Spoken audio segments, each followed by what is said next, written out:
이게 숫자판이다 보니까 생각보다 패턴이라는 거가 결정이 지어져요. 그럼 제가 지금 이거랑 같은 패턴이라고 말하는 거는 어떤 거냐면 이 중궁이 지금 여기에 4사가 떨어졌는데 이게 이분은 손이었어요. 네. 그러니까 이제 무슨 얘기냐면 어떤 패턴을 얘기하는 거냐면 이 손이라는 거는 다를 수 있어. 그죠? 이 손은 아닐 수 있죠. 그런데 여기에 4사나 혹은 99가 떨어지는 거죠.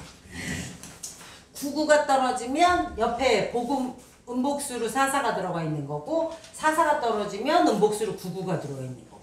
그러니까 뭐냐면 중궁 쌍금살 중궁 쌍금살인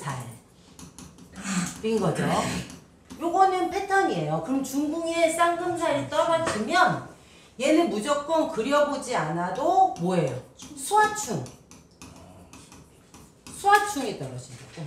금목충이 아니라. 그죠? 그렇게 되면 이제 이런 사람들의 문제는 두 가지를 한꺼번에 하는 케이스가 나오기가 굉장히 쉽죠. 그러니까 우리가 안 좋은 명곡이라는 것 중에 하나 크게 들어가는 건 뭐냐면요. 수화하고 금목이 편을 갈라 싸우는 거예요.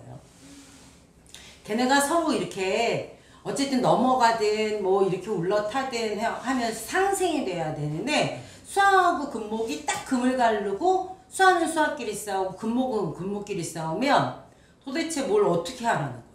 이런 일이 생기니까 마구잡이가 되는 경우가 생긴단 말이에요. 그래서 이게 가장 안 좋거든요. 그러니까 수화하고 금목이 갈라진다는 것은 어디에서나 나와요. 그러니까 어떤 국에서도 나올 수 있다.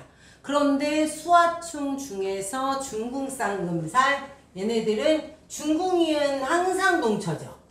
이게 왜 그러냐면 중궁은 항상 동처기 때문에 얘는 이미 동처라는 얘기를 하는 거예요.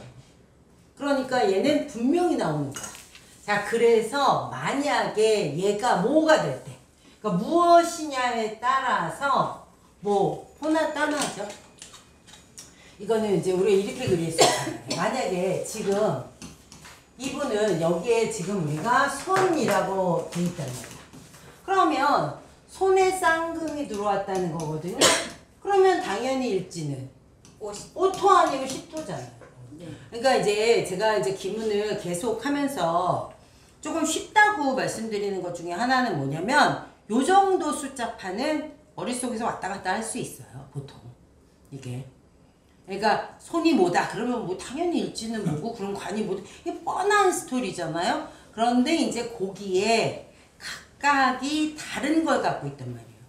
자, 그래서 아까 수화 금목이 나누어지는 것이 나쁘다라고 한 말은 자, 이제 얘네들이 5행 중에서 4개가 싸우는 거죠.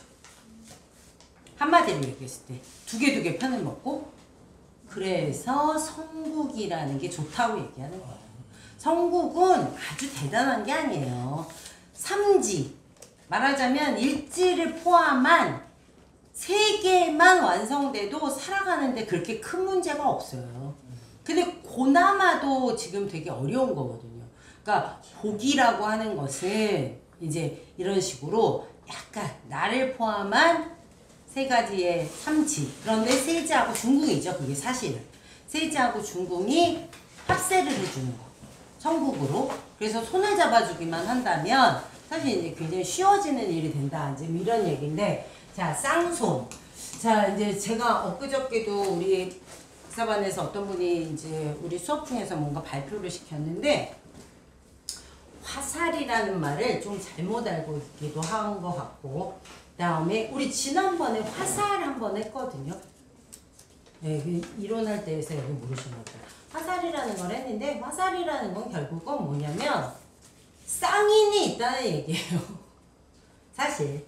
그런데 이제 거기에 옛날 고전 버전에 쌍손을 자꾸 넣는 경우가 생기는데 사실 쌍손은 화살을 이루는 완벽한 조건이 되지는 않고 그 다음에 쌍손을 보면 사실 우리는 요새는 되게 저는 어렵다는 생각이 좀 있어요. 교수님 맨 왼쪽. 예, 화살. 화살. 아, 네. 예. 한 번 더 해보세요. 화살. 예. 아, 그래서 쌍손이 지금 어렵다고 하는 얘기는 이제 쌍손은 식목이, 그러니까 말하자면요, 소녀를 자꾸 칭송하거나 그러는 것은, 소녀를 자꾸 칭송해, 옛날 책은. 난 그게 좀 불만이에요. 쌍손을 자꾸 칭송하는 것은, 쌍손은 어떤 의미냐면 식록이라고 그러죠. 식록. 그러니까 뭐냐면 쌍손이 있으면 이러는 거야. 이거 먹을 복은 타고났네. 아 근데 먹을 복이 뭐가 타고났냐는 거예요. 가만히 있으면 먹을 게 와? 절대. 쌍손이 있는 사람은 가만히 있지도 않거니와 가만히 있으면 입에 발이 들어간다? 거짓말이에요. 절대 안 들어가요. 자, 들어가려면 어떻게 해야 돼? 자, 첫 번째는 움직이는 거야. 그런데 안 움직이면 아니야. 자식을 많이 낳으면 돼요.